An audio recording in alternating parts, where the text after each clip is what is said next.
Here is a hard truth about aging you're not ready for. Your body is already betraying you. It started decades ago. That slight stiffness in your back when you get out of bed, that's not new. That twinge in your knee when you take the stairs, it's been whispering to you for years. The harsh reality is that most people don't start listening until the whispers become a roar, until the doctor gives them a diagnosis that finally gets their attention. But by then, you're not just fighting against time, you're fighting from a deficit. The biggest lie we tell ourselves is that fitness is something you start when your health is in jeopardy. It's a reactive, panicked response to a crisis.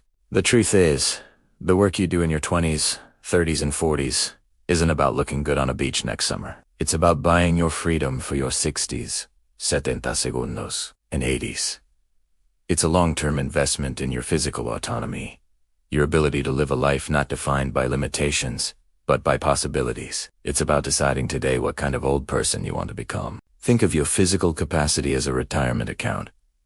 Every workout is a deposit, every skipped session is a withdrawal, and worse, a missed opportunity for compound interest. In your youth, the deposits are easy, and the growth feels exponential. You can party all night, eat junk food, skip the gym for a month, and bounce back like nothing happened. But just like with money, the magic of compounding is most powerful when started early. The strength, bone density, and metabolic flexibility you build in your youth are the principal investment that will pay dividends for the rest of your life. I know a man, let's call him Arthur, who was a force of nature in his 30s. He ran marathons, played competitive sports, and saw his body as an unbreakable machine. But when his career took off, the machine was put in the garage. The long hours, the client dinners, the stress day became his new marathon. He told himself he'd get back to it when things calmed down. But things never calmed down. The 40s brought a mortgage and kids.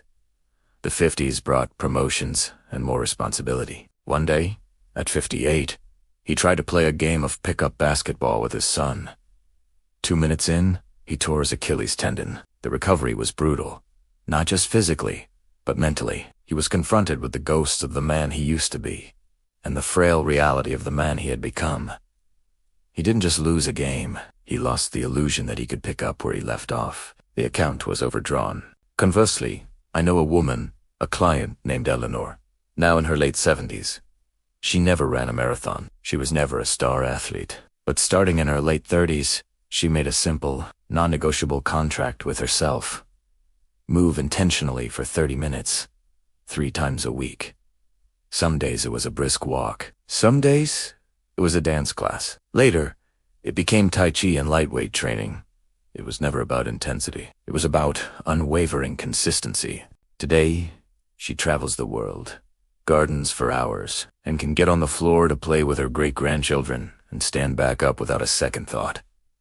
She's not just living, she's thriving. She made small, consistent deposits for 40 years, and now she is living off the compound interest of a life of movement. Her freedom is her wealth. So, how do we escape Arthur's fate and build Eleanor's fortune? It requires a shift in mindset, away from short-term aesthetics and towards long-term function. We need a new framework. Rule number 1, train for the decade you're in and the decades to come. Your 20s and 30s are for building your base. This is your peak muscle building, bone density creating window. Go heavy. Lift weights. Sprint. Build the most robust physical engine you possibly can. This is the time to pour assets into the account. Your 40s and 50s are about preservation and adaptation. The goal shifts from building to maintaining. You might not hit new personal records, and that's okay. The focus is on consistency, injury prevention, and mobility. You're protecting your principal investment. This is why you introduce more yoga, more deliberate stretching, and smarter recovery. Your 60s and beyond are about function and resilience. The primary objective is to maintain independence. Can you carry your own groceries? Can you get up from a fall? The training becomes hyper-practical. Balance exercises, grip strength, bodyweight squats. This is you living off the dividends, ensuring the account never runs dry. Rule number 2. Worship at the altar of consistency, not intensity. The fitness industry sells a cult of intensity. Go hard or go home. Pain is weakness leaving the body. This is a young person's game, and it leads to burnout and injury for everyone else. The Stoics would remind us that it is not the single heroic act, but the daily, disciplined habit that forges character. The same is true for your body. A 20-minute walk every single day is infinitely more valuable than a punishing 2-hour gym session once a month that leaves you so sore you can T-move for a week. The goal is not to annihilate your body, but to coax it into a state of perpetual readiness. The rhythm of the habit is more important than the volume of any single workout. Rule number 3. Master the primal movements. Modern life has disconnected us from our bodies. We sit in chairs. We stare at screens. We forget what our bodies are designed to do. To reclaim your physical sovereignty, you must return to the fundamentals. These are the non-negotiables. The squat. The ability to sit down and stand up without assistance. Practice it every day. Squat to pick things up. Do bodyweight squats while you wait for your coffee to brew. The hinge. The ability to bend at the hips to lift something off the ground with a straight backhand. This is the movement that saves your spine. Master the deadlift. Even if it's with a light kettlebell or just your own body. The push and the pull. The ability to push yourself up from the ground and pull your body up. Think push-ups even on your knees and rows. This is your upper body's insurance policy. The carry. The ability to carry a heavy, awkward object for a distance. This is what you do with groceries, luggage, or a grandchild.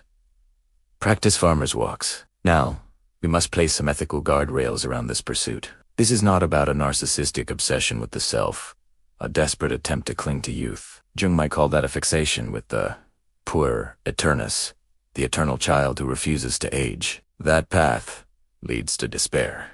Instead, this is a profound act of service. A strong, capable body allows you to be a pillar for your family and your community. It means you are a resource, not a burden. It means when a crisis hits, a family member is sick, a friend needs help moving, you can be the person who shows up and says, "What can I carry?" instead of the person who needs to be cared for.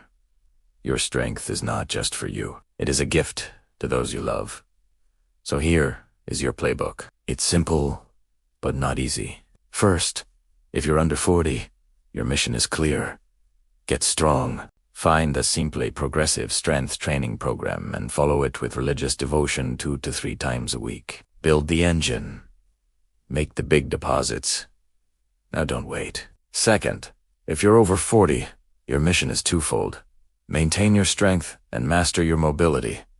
Keep lifting, but listen to your body. Add 10 to 15 minutes of dedicated mobility work every single day. Stretch your hips, your shoulders, your spine. It's as important as brushing your teeth. Third, for everyone, at every age, walk every day. Aim for 30 minutes. It is the most underrated, accessible, and sustainable form of exercise on the planet. It is the steady drumbeat of a long and healthy life. Stop thinking about exercise as a punishment for what you ate or a desperate bid to look a certain way. Reframe it. See it for what it truly is. The practice of freedom. Every squat, every push-up, every walk is a declaration that you will not go quietly into the night of frailty and dependence. It is you seizing control of your own biology and writing the last chapters of your life story on your own terms. The choice is yours, and you make it not once, but every single day. You can listen to the siren song of comfort and convenience and wake up one day in a body that has become a prison. Or you can start today. Make the small deposit go for a walk. Do 10 squats. The man or woman you will be in 30 years is forged in the discipline you choose today. Start building your future self now.